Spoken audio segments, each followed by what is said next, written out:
Hello दोस्तों, आज हम लोग मूल अधिकार के बारे में बात करेंगे। भारतीय संविधान के अंतर्गत हमें हमारे संविधान द्वारा कुछ मूल अधिकार प्रदान किए गए हैं। मूल अधिकार का मतलब आप यूँ समझ लीजिए कि हमें राज्य के द्वारा जो अधिकार प्राप्त हैं इस देश में, उसे मूल अधिकार का कहते हैं। अधिकार और कर्तव्य दोनों के बारे में आप समझ रहे होंगे। कर्तव्य वो हैं जो हमें करने होते हैं, जो हमें अपने देश के प्रति जो हमारा एक कर्तव्य होता है, जो हमें करना चाहिए, वो हमारा कर्तव्य है।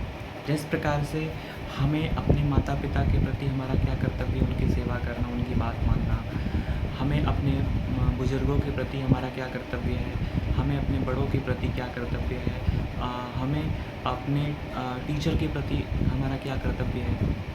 तो कर्तव्य वो होते हैं जो हमें करने होते हैं, जो हमारे लिए आदर्श होते हैं, और अधिकार वो होते हैं जो हमें प्राप्त हुए होते हैं। तो राज्य के द्वारा, संविधान के द्वारा हमें हमारे देश के नागरिकों को कुछ अधिकार दिए गए हैं, जो मौलिक अधिकार कहा जाता है। मौलिक अधिकार संयुक्त राज्य अमेरिका के संविधान से लिया गया है। ये जो है अनुच्छेद 12 से 35 तक है। ठीक है, अब हम मूल अधिकार के बारे में बात कर रहे हैं। तो ये 6 मूल अधिकार होते हैं, कुल मिलाकर के 6 मूल अधिकार हैं। इनमें से पहला मूल अधिकार है समता समानता का अधिकार। समता समानता का अधिकार ये अनुच्छेद 14 से 18 तक है। और दूसरा मूल अधिकार है स्वतंत्रता का अधिकार, और ये जो है 19 से 22 तक है। स्वतंत्रता का अधिकार 19 से 22 तक है। और तीसरा है शोषण के विरुद्ध अधिकार। शोषण के विरुद्ध अधिकार ये है 23 से 24 तक है, शोषण के विरुद्ध अधिकार। और अगला है धार्मिक स्वतंत्रता का अधिकार, ये है 25 से 28 तक है। धार्मिक स्वतंत्रता का अधिकार 25 से 28 तक है। और अगला है सांस्कृतिक एवं शिक्षा संबंधी अधिकार, ये है 29 और 30। सांस्कृतिक एवं शिक्षा संबंधी अधिकार है, ये है 29 और 30। और अंत में छठवां है संवैधानिक उपचारों का अधिकार, अनुच्छेद 32। संवैधानिक उपचारों का अधिकार अनुच्छेद 32। अब हम लोग एक एक करके सबके बारे में डिस्कस करेंगे। पहला जो हमने बात किया था समता या समानता का अधिकार, ये अनुच्छेद 14 से 18 तक है। इसमें हम शुरुआत करते हैं आर्टिकल यानी अनुच्छेद 14 से। 14 में कहा गया है विधि के समक्ष समता। विधि यानी कानून के समक्ष समता यानी बराबरी का अधिकार। यानी इसका अर्थ है राज्य के लिए सभी व्यक्ति बराबर हैं, और राज्य जो भी कानून बनाएगा वो सब पर समान रूप से लागू होगा। ठीक है, राज्य के द्वारा जो कानून लाया जाएगा वो सभी के ऊपर, देश में रहने वाले हर व्यक्ति के ऊपर समान रूप से सबके ऊपर वो कानून लागू होगा। विधि की समक्ष क्षमता यानी नियम यानी कानून सबके लिए बराबर होंगे। ठीक, और अगला है आर्टिकल यानी अनुच्छेद 15 कहता है कि देश में धर्म, ध्यान दीजिएगा मेरी बात, देश में धर्म, नस्ल और जाति के आधार पर कोई भेदभाव नहीं किया जाएगा। निषेध करता है कि देश में धर्म, जाति और नस्ल के आधार पर भेदभाव के लिए निषेध किया जाता है, कि इसके आधार पर कोई भेदभाव नहीं किया जाएगा। यानी देश में धर्म के आधार पर आपको कहीं भी आने जाने से या किसी नौकरी में शामिल होने से आपको रोका नहीं जाएगा। किसी इंस्टीट्यूशन में आपको दाखिला लेने से नस्ल के आधार पर, ठीक है, जाति के आधार पर आपको नहीं रोका जा सकता। यानी इन चीज़ों पर कोई भेदभाव नहीं किया जाएगा इस बेसिस पर। आर्टिकल 16वां यानी बहुत महत्वपूर्ण है। हमारे देश में जो आरक्षण की व्यवस्था लागू है वो आर्टिकल 16 के द्वारा ही है। इसको आप ध्यान से अपने मन में बैठा लीजिएगा। आर्टिकल 16, आपको याद होगा कि भारतीय संविधान में जो हमारे संविधान निर्माताओं ने जो आरक्षण की व्यवस्था की थी वो जो है केवल 10 वर्ष के लिए ही की थी, क्योंकि उस समय हमारे देश में जाति पाति भेदभाव का स्तर काफ़ी ऊंचा था, और देश में ऐसे काफ़ी लोग थे जो देश में ऐसे काफ़ी लोग थे जिनकी स्थिति बहुत ही दयनीय थी। उनके पास सामान्य मूलभूत सुविधाएँ भी नहीं थी कि वो पढ़ सकें, लिख सकें। तो सरकार ने उनको अतिरिक्त अवसर दे कर के, अतिरिक्त सुविधाएँ दे कर के उनको मुख्य विचारधारा में जो है समाज में ऊपर उठाने का प्रयास किया है। लेकिन दुर्भाग्य है कि 10 वर्षों के बाद भी आरक्षण को समय के साथ-साथ वोट बैंक के कारण हमारे नेताओं के द्वारा इसे बढ़ाया जाता रहा है, अभी तक ये चल ही रहा है। तो आर्टिकल 16 कहता है कि लोक नियोजन के विषय में अवसर की समता। लोक नियोजन के विषय में अवसर की समता यानी अनुसूचित जाति, जनजाति के या पिछड़ा वर्ग के लिए विशेष प्रावधान। ठीक है? कि सरकार जो भी व्यवस्था बनाएगी, जो भी नौकरियां इजाद करेंगी, जो भी सरकार नौकरियां देंगी, उनमें अनुसूचित जाति, जनजाति और पिछड़ा वर्ग के लिए विशेष प्रोविज़न, विशेष प्रावधान कर सकती है। ठीक है? ये है। तो इसमें सरकार जो है अनुसूचित जाति, जनजाति लोगों को सरकारी नौकरियों में अतिरिक्त सीटें उनके लिए रिज़र्व कर देती है ताकि उनको ज़्यादा से ज़्यादा अवसर मिले। और अगला है आर्टिकल 16। आर्टिकल 16 कहता है अस्पृश्यता का अंत। अस्पृश्यता का मतलब होता है कि अब ये छुआछूत जो भी है ये नहीं माना जाएगा। पहले क्या होता था कि हमारे देश में छुआछूत बहुत गंभीर समस्या थी कि कोई आपके बर्तन को छू देगा, मतलब उच्च व सवर्ण के जो लोग थे वो काफ़ी भेदभाव करते थे। उसमें जैसे आपने कई बार देखा होगा कि राजस्थान में या देश के अन्य भागों में जो निचले कास्ट के लोग होते थे जो है वो ज़मीन पर बैठते थे और वो दूरी बना के रखते थे, वो सवर्णों के बर्तन को, पानी को नहीं छूते थे। तो ये उनसे भेदभाव किया जाता था। स्कूलों में भी जो निचली कास्ट के बच्चे होते थे उनको दूर ज़मीन पर बैठाया जाता था। इस प्रकार के भेदभाव देखने को मिलते थे, लेकिन अब सरकार ने इस पर और संविधान के द्वारा इस पर पूरी तरीके से रोक लगा दिया गया है। यानी अस्पृश्यता का अंत आर्टिकल 17 के द्वारा कहा गया है।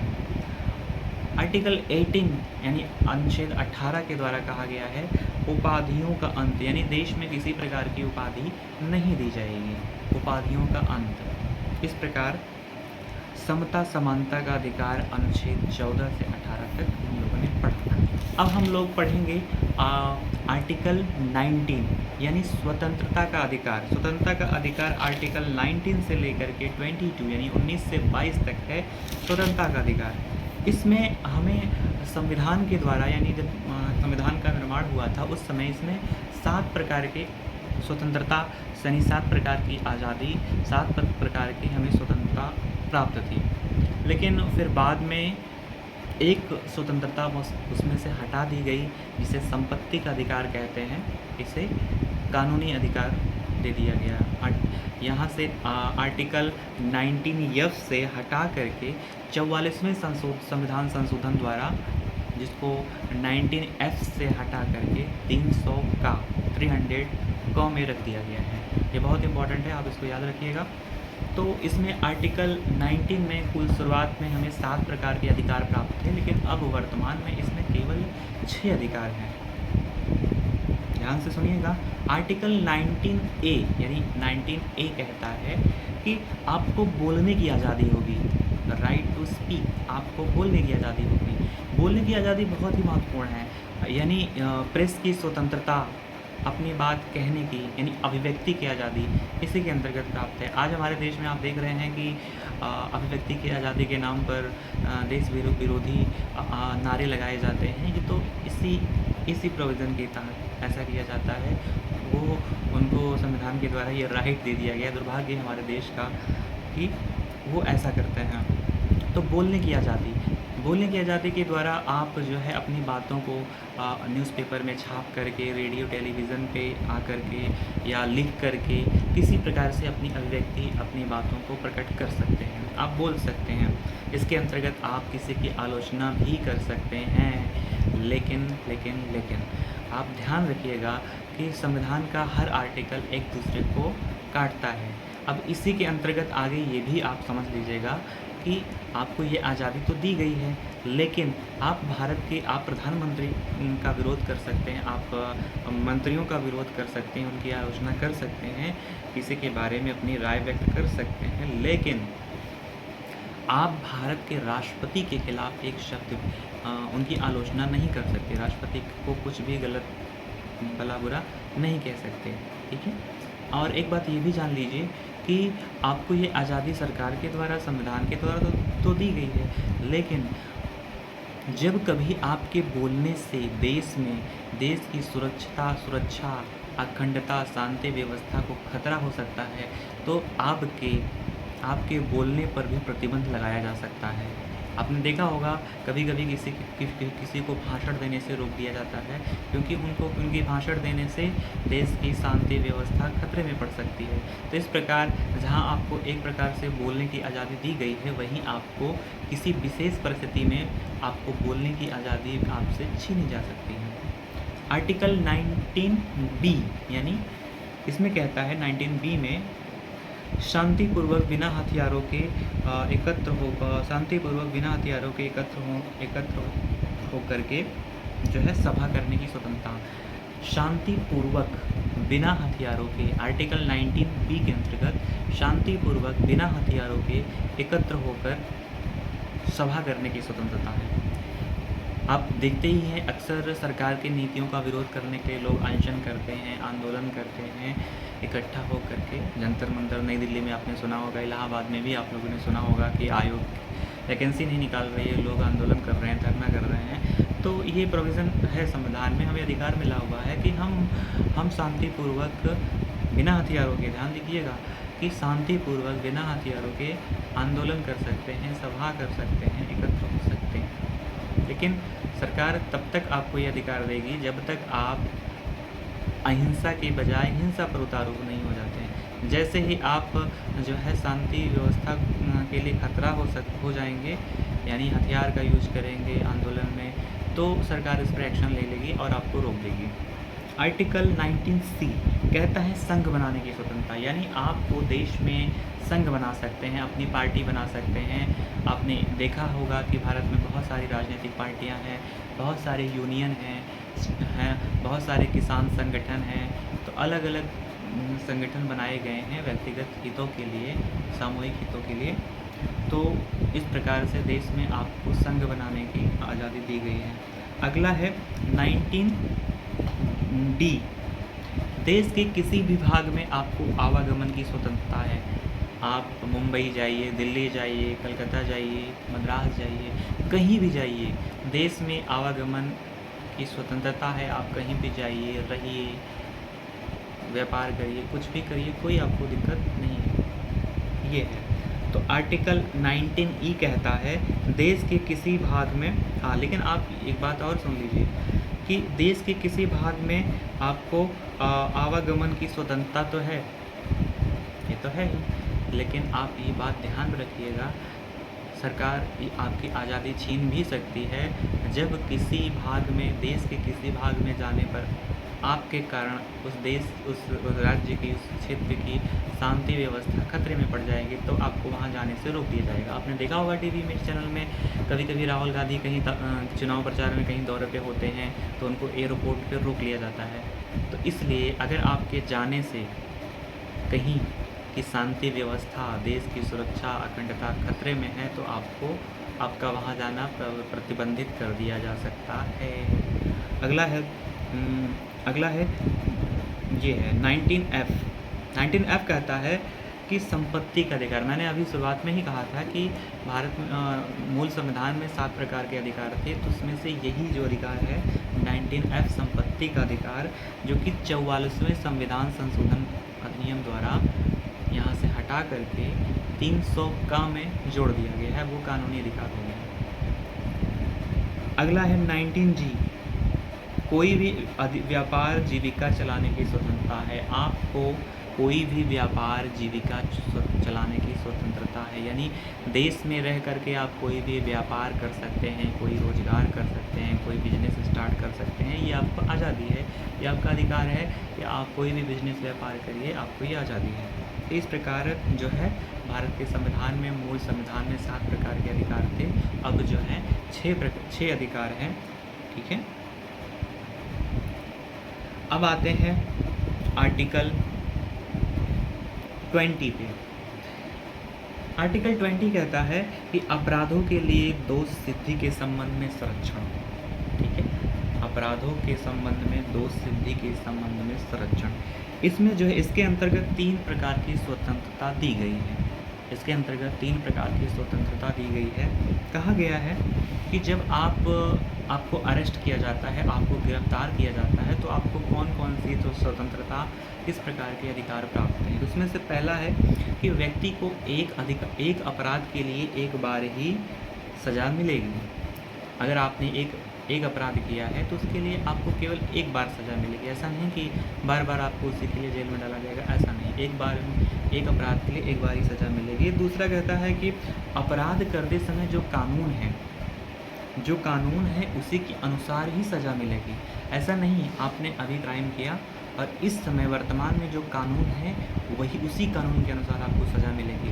ऐसा नहीं होगा कि आपने अपराध किया फिर से फिर नया कानून बनाएंगे, आपको फिर नई सज़ा आपको सुनाएंगे, ऐसा नहीं। अपराध करते समय जो कानून पहले से बना हुआ है उसी से आपको सज़ा मिलेगी, बाद में बनाए गए कानून के अनुसार नहीं मिलेगी, ऐसा कुछ नहीं है।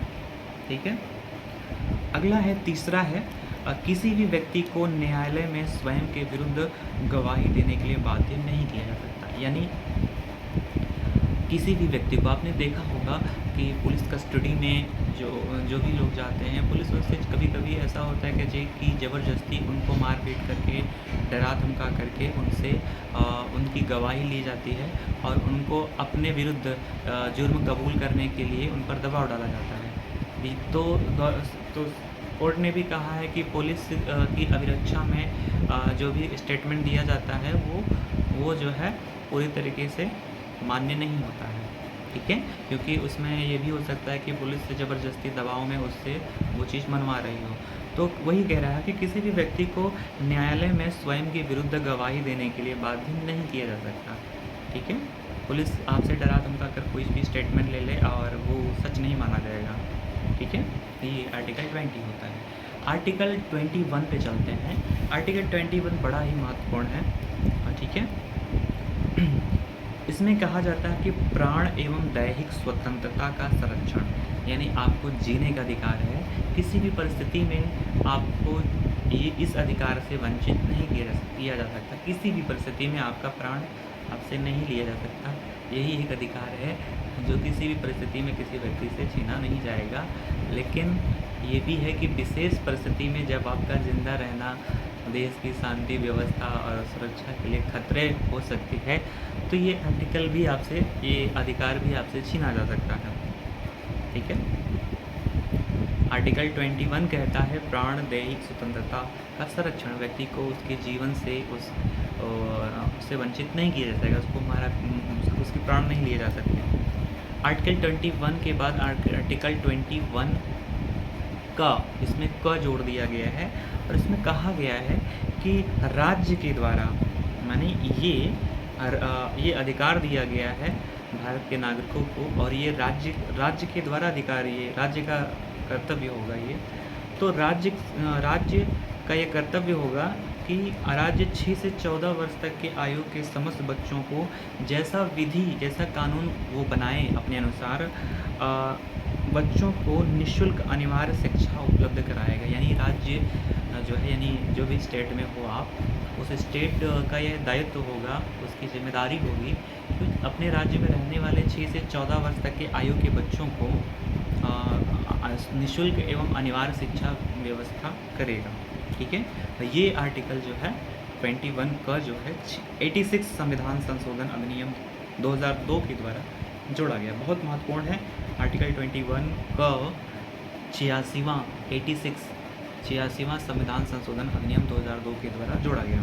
ठीक है, अब आर्टिकल 22 के अंतर्गत हम पढ़ते हैं कुछ दशाओं में गिरफ्तारी और निरोध का संरक्षण। ठीक है, आपको गिरफ्तारी के संबंध में कुछ अधिकार दिए गए हैं, कुछ राइट्स दिए गए हैं। ठीक है, क्या क्या अधिकार हैं कि कुछ दशाओं में गिरफ्तारी और निरोध में संरक्षण। इसमें क्या कहा गया है? इसमें कहा गया कि अगर किसी व्यक्ति को मनमाने ढंग से हिरासत में लिया जाता है, अगर किसी व्यक्ति को मनमाने ढंग से हिरासत में लिया जाता है तो उसे 3 प्रकार की आज़ादी होगी। अगर किसी व्यक्ति को मनमाने ढंग से हिरासत में लिया जाता है तो उसे 3 प्रकार की आज़ादी भारत के संविधान के द्वारा दी गई है। तो कौन कौन सी है? तो पहला ये है कि उसे हिरासत में लेने का कारण बताना पड़ेगा। यदि पुलिस किसी व्यक्ति को अरेस्ट कर रही है तो उसको ये बताना पड़ेगा कि पुलिस को कि वो उस व्यक्ति को क्यों गिरफ्तार कर रही है। ठीक है। दूसरा है 24 घंटे के अंदर दंडाधिकारी के समक्ष पेश करना होगा। ऐसा नहीं होगा कि वो उसको अरेस्ट कर ले और जेल में बंद कर दे, वो बस बंद ही किए रहे, ऐसे नहीं। अरेस्ट करने के बाद 24 आवर्स के अंदर जज के सामने यानी दंडाधिकारी के सामने उसको पेश करना पड़ेगा, ताकि जज ये विचार कर सके भाई उसको सही तरीके से ही अरेस्ट किया गया है, उसने वास्तव में कोई जुर्म या अपराध किया है कि ऐसे ही मनमाने ढंग से उसको अरेस्ट कर लिया गया है। तो दूसरा है 24 घंटे के अंदर उसको दंडाधिकारी के समक्ष प्रस्तुत करना होगा। तीसरा कहता है उसे अपने मनपसंद वकील से सलाह लेने का अधिकार होगा। अगर किसी व्यक्ति को पुलिस अरेस्ट करती है तो उस व्यक्ति को यह अधिकार प्राप्त होता है कि वो अपने बचाव पक्ष के लिए अपने अभियोजन प्रस्तुत करने के लिए अपने मनपसंद वकील कर सकता है। ठीक है, उससे सलाह ले सकता है, ये सब अधिकार हैं। ठीक है, इस प्रकार आर्टिकल जो है 21 और 22 समाप्त हो गए। अब आते हैं भारत के संविधान के अंतर्गत शोषण के विरुद्ध अधिकार। शोषण के विरुद्ध अधिकार, शोषण के विरुद्ध अधिकार में ये जो है 23 और 24, इसके अंतर्गत 2 आर्टिकल आते हैं शोषण के विरुद्ध अधिकार में। आर्टिकल अनुच्छेद 23 और 24। अनुच्छेद 23 कहता है मानव के दुर्व्यवहार और बलात् श्रम का निरोध। ठीक है, ध्यान से समझिएगा मेरी बात को। आर्टिकल 23 कहता है कि मानव का दुर्व्यापार यानी इंसान की खरीद और बिक्री नहीं की जाएगी। ठीक है, खरीद और बिक्री से मतलब, और इसमें क्या है, बलात् श्रम यानी ज़बरदस्ती किसी से काम नहीं कराया जाएगा। अब इसको और अच्छे से समझते हैं। पहले क्या होता था कि हमारे यहाँ बधुआ मजदूरी हुआ करती थी, लोगों को ख़रीदा और बेचा जाता था, मज़दूरों को खरीद कर लाया जाता था, उसे ज़बरदस्ती काम करवाया जाता था, उसको पैसे भी नहीं दिए जाते थे। इसी आर्टिकल के अंतर्गत ये इंसानों की खरीद और बिक्री और ज़बरदस्ती उससे काम कराया जाना, ये सब बंद करवा दिया गया है आर्टिकल 23 के अंतर्गत। ठीक है, इसके अनुसार किसी भी व्यक्ति की खरीद बिक्री और ज़बरदस्ती लिया हुआ काम निषेध किया गया है। ठीक है, इसको मना किया गया है, और जो भी इसका उल्लंघन करेगा भारतीय न्यायालय के द्वारा उसको दंड दिया जाएगा। अब अगला है आर्टिकल 24 यानी अनुच्छेद 24, बालकों के नियोजन का प्रतिषेध। आर्टिकल 24 यानी आर्टिकल 24 कहता है कि 14 वर्ष से कम आयु के बच्चों को किसी कारखाने या जोखिम भरे काम पर नियुक्त नहीं किया जा सकता। 14 वर्ष से कम आयु तक के बच्चों को किसी भी कारखाने में या किसी खतरनाक या भारी भरकम काम पर नहीं लगाया जा सकता। ठीक है, आपने देखा होगा कि छोटे छोटे फैक्ट्रियाँ होती हैं, फैक्ट्री वगैरह होती हैं, जो ढाबे होते हैं, होटल्स होते हैं, अलग अलग जगहों पर छोटे छोटे 14 साल से कम उम्र के बच्चों से ज़बरदस्ती काम करवाया जाता है, ज़बरदस्ती।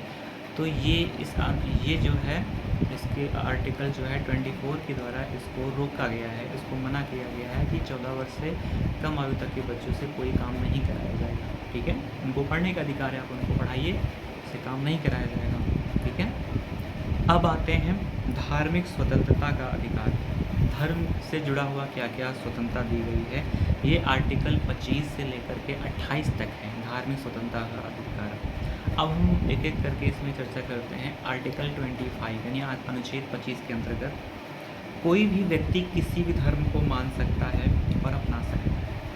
आप देश में रहने वाला हर व्यक्ति, चाहे वो हिंदू, मुस्लिम, किसी भी धर्म का हो, वो किसी भी धर्म में उसकी आस्था हो, यानी वो किसी भी धर्म को माने, किसी भी धर्म की पूजा करे, किसी भी भगवान की पूजा करे, वो अल्लाह को माने, यीशु को माने या राम को माने, वो उसका निजी मामला है। कोई भी व्यक्ति किसी भी जो है धर्म को मान सकता है, ठीक है। ये कोई भी यानी सरकार उसमें कोई इंटरफेयर नहीं करेगी। आर्टिकल 26 कहता है अपने धार्मिक संस्थाओं की स्थापना और उसमें पोषण, विधि सम्मत संपत्ति अर्जन, स्वामित्व और प्रशासन का अधिकार है। अपने धार्मिक संस्थाओं की स्थापना, पोषण, विधि सम्मत संपत्ति अर्जन, स्वामित्व, प्रशासन का अधिकार है, ठीक है। आप अपने मनपसंद धार्मिक संस्थाओं की स्थापना कर सकते हैं, ठीक है, और उसकी प्रशासनिक व्यवस्था अपने अनुसार कर सकते हैं, और विधि सम्मत उसमें संपत्ति अर्जन मतलब आप इनकम भी कर सकते हैं, उसे कमा भी सकते हैं, ठीक है। अपनी मनपसंद संस्था चला सकते हैं, धार्मिक संस्था को खोल सकते हैं, सरकार उसमें कोई इंटरफेयर नहीं करेगी। अब अगला है आर्टिकल 27 यानी 27, राज्य किसी ऐसे व्यक्ति को कर देने के लिए बाध्य नहीं कर सकता, राज्य किसी ऐसे व्यक्ति को कर देने के लिए बाध्य नहीं कर सकता जिसकी आय किसी विशेष धर्म अथवा धार्मिक संप्रदाय की उन्नति या पोषण के लिए निश्चित की गई हो, ठीक है। राज्य किसी ऐसे व्यक्ति को कर देने के लिए बाध्य नहीं कर सकता जिसकी आय किसी विशेष धर्म अथवा धार्मिक संप्रदाय की उन्नति या पोषण पर व्यय करने के लिए निश्चित की गई। ध्यान समझिएगा इस बात को, यानी राज्य किसी ऐसे व्यक्ति को पर टैक्स नहीं लगाएगा। अगर कोई व्यक्ति दान करता है या अनाथ आश्रम खोल के बैठा हुआ है या कहीं दान करता है, सामाजिक उत्थान में या सोशल वर्क में अपना पैसा इन्वेस्टमेंट करता है, तो राज्य उससे टैक्स यानी गवर्नमेंट उससे टैक्स नहीं लेगी। आपने देखा होगा बहुत सारे एनजीओ इसी का फ़ायदा उठाते हैं, वो जो है समाज सेवा के नाम पर करोड़ों रुपए कमाते हैं, डोनेशन पाते हैं, और फिर इसी आर्टिकल के अंतर्गत उनको जो है टैक्स से बच जाते हैं। साफ साफ कह रहा है कि अगर आप समाज सेवा में या किसी समाज की उन्नति के लिए अपना पैसा लगा रहे हैं या सोशल वर्क कर रहे हैं, तो सरकार आपको टैक्स देने के लिए नहीं कहेगी। आर्टिकल 27 ये एनजीओ के को इससे टैक्सेस में छूट मिली हुई है। आर्टिकल 28 कहता है, अनुच्छेद 28 कहता है, राज्य विधि से पूर्णतः पोषित किसी संस्था में कोई धार्मिक शिक्षा नहीं दी जाएगी। राज्य विधि से पोषित यानी गवर्नमेंट के किसी स्कूल में, गवर्नमेंट के द्वारा खोले गए किसी स्कूल में कोई धार्मिक शिक्षा नहीं दी जाएगी। यानी अगर कोई गवर्नमेंट स्कूल है या गवर्नमेंट के द्वारा मान्यता प्राप्त स्कूल है, उसमें कोई धार्मिक शिक्षा नहीं दी जाएगी, यानी उसमें रामायण, महाभारत, गीता, कुरान नहीं पढ़ाया जाएगा, ठीक है, या पढ़ने के लिए बाध्य नहीं किया जाएगा, ठीक है। ये हो गया। अब आते हैं सांस्कृतिक संबंधी अधिकार। अनुच्छेद 29 और 30 में संस्कृति संबंधी अधिकार प्राप्त होते हैं, ये अल्पसंख्यकों को प्राप्त हैं। आर्टिकल 29 कहता है कोई भी अल्पसंख्यक वर्ग, अल्पसंख्यक कौन होते हैं? अल्पसंख्यक वो वर्ग होते हैं जिनकी संख्या का अनुपात जो है देश में कम हो, वो अल्पसंख्यक वर्ग कहे जाते हैं। कोई भी अल्पसंख्यक वर्ग अपनी भाषा, लिपि और संस्कृति को सुरक्षित रख सकता है। कोई भी अल्पसंख्यक वर्ग देश में अपनी भाषा, लिपि और संस्कृति को सुरक्षित रख सकता है, और केवल भाषा, धर्म और संस्कृति के आधार पर उसे भाषा, धर्म, संस्कृति के आधार पर उसे किसी भी सरकारी संस्था में प्रवेश लेने से रोका नहीं जा सकता। यानी कोई भी अल्पसंख्यक वर्ग अपनी लिपि, अपनी संस्कृति को सुरक्षित रख सकता है, ठीक है, और केवल इस बेस पे कि वो अलग धर्म का है, अलग मजहब का है, अलग संस्कृति का है, उसे किसी भी गवर्नमेंट इंस्टीट्यूशन में एडमिशन लेने से नहीं रोका जाएगा, ठीक है। आर्टिकल 29 यही है। आर्टिकल 30 अनुच्छेद 30 कहता है कोई भी अल्पसंख्यक अपनी पसंद की शैक्षिक संस्था चला सकता है। और उसमें ठीक है, और सरकार उसे अनुदान यानी पैसे देने में भेदभाव नहीं करेगी। कोई भी अल्पसंख्यक वर्ग है अपनी संस्था खोल सकता है, ठीक है। यदि आप मुस्लिम हो तो अपनी अपने जो है कोई संस्था खोल लो, चलाओ उसको। और सरकार जैसे अन्य विद्यालयों को अनुदान देती है, डेवलपमेंट में के लिए पैसे देती है, वैसे आपको भी पैसे देगी और इसमें कोई भेदभाव नहीं होगा। कोई भी अल्पसंख्यक वर्ग अपनी मनपसंद स्कूल, कॉलेज, शैक्षिक संस्था खोल सकता है और सरकार उसको पैसे देने में, डोनेशन देने में कोई भेदभाव नहीं करेगी। इस प्रकार आर्टिकल 29 और 30 अल्पसंख्यक के लिए अधिकार है, ठीक है। ये है। अब अगला है संवैधानिक उपचारों का अधिकार, ठीक है। संवैधानिक उपचारों का अधिकार, इसको हम लोग बाद में पढ़ेंगे अगली बार। बताइएगा कमेंट में कैसा लगा।